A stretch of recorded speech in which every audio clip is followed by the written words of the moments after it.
Shalom, hari ini kita akan sama-sama belajar kebenaran firman Tuhan di dalam Kisah Para Rasul 4 ayat 36 sampai dengan 37. Meneladani cara pelayanan Barnabas. Demikian pula dengan Yusuf yang oleh rasul-rasul disebut Barnabas, artinya anak penghiburan, seorang Lewi dari Siprus. Ia menjual ladang miliknya, lalu membawa uangnya itu dan meletakkannya di depan kaki rasul-rasul. Dari ayat ini kita dapat mengetahui bahwa Barnabas merupakan jemaat mula-mula di Yerusalem. Barnabas adalah rasul yang pertama kali menerima Paulus saat murid-murid yang lain menolaknya. Hal tersebut tercatat di dalam Kisah Para Rasul 9 ayat 26 sampai dengan 27. Barnabas mendatangi Paulus yang pulang kampung untuk kemudian diajak kembali untuk melayani Tuhan. Hal tersebut tercatat di dalam Kisah Para Rasul 11 ayat 25. Barnabas merupakan teman sepelayanan Paulus. Hal tersebut tercatat di dalam Kisah Para Rasul 13 ayat 1. Sebagai seorang mentor, Barnabas tidak meributkan ketika mentinya Paulus kemudian menjadi lebih besar pelayanannya. Hal tersebut diceritakan di dalam Kisah Para Rasul 12 ayat 25, dari Barnabas dan Saulus berubah menjadi Paulus dan Barnabas di dalam Kisah Para Rasul 13 ayat 42. Barnabas memberikan kesempatan kedua kepada Yohanes Markus yang sebelumnya sempat mundur dari pelayanan untuk dapat ikut melayani kembali, walau harus berselisih pendapat dengan Paulus yang mengakibatkan Barnabas dan Paulus akhirnya berpisah. Hal tersebut diceritakan di dalam Kisah Para Rasul 13 ayat 13 dan Kisah Para Rasul 15 ayat 37 sampai dengan 41.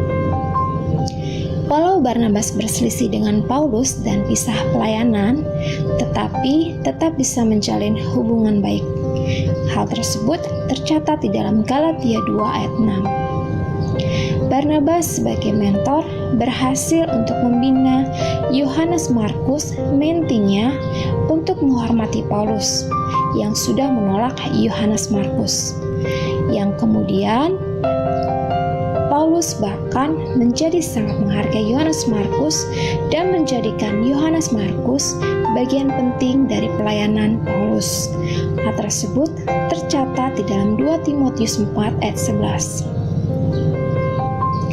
Dari pelayanan Barnabas, kita dapat melihat bahwa Barnabas adalah seorang yang murah hati dalam memberi bagi pelayanan. Kita juga dapat belajar tentang seorang mentor yang mau menjadikan mentinya Paulus sebagai rekan kerja dan tidak meributkan ketika mentinya tersebut malah lebih hebat pelayanannya dari sang mentor. Barnabas juga mau memberikan kesempatan kepada Yohanes Markus, seorang pemuda yang masih labil, untuk memperoleh kesempatan kedua melayani kembali dan terus dibina, kemudian diarahkan hingga berhasil. Dari kisah ini, kita juga bisa menyimpulkan bahwa di dalam suatu pelayanan pun ada dinamikanya. Ada up down, berselisih, dan lain-lain. Tetapi tetap dapat saling menopang dan saling melengkapi. Begitupun di dalam aplikasi kehidupan kita sehari-hari. Ketika di keluarga, mungkin adik kakak yang terkadang berselisih paham karena perbedaan pola pikir dan sudut pandang. Atau di tempat kerja, orang yang semula kita ajari malah kemudian jadi atasan kita. Dan di lingkungan sosial lainnya, hal-hal tersebut tidak dapat terhindarkan. Untuk itu, marilah kita menerapkan perkataan Tuhan Yesus di dalam Markus 9 ayat 35 untuk menjadi seorang pelayan atas sesama. Di dalam Matius 20 ayat 26 sampai dengan 27 untuk tidak mencari muka. Dan di Matius 23 ayat 8 sampai dengan 12 untuk tidak menjadikan posisi kedudukan kita sebagai tujuan, tetapi tetapi sebagai alat dan kepercayaan yang Tuhan beri kepada kita. Demikian firman Tuhan pada hari ini. Kiranya boleh menjadi berkat buat kita semua. Tuhan Yesus memberkati. Shalom.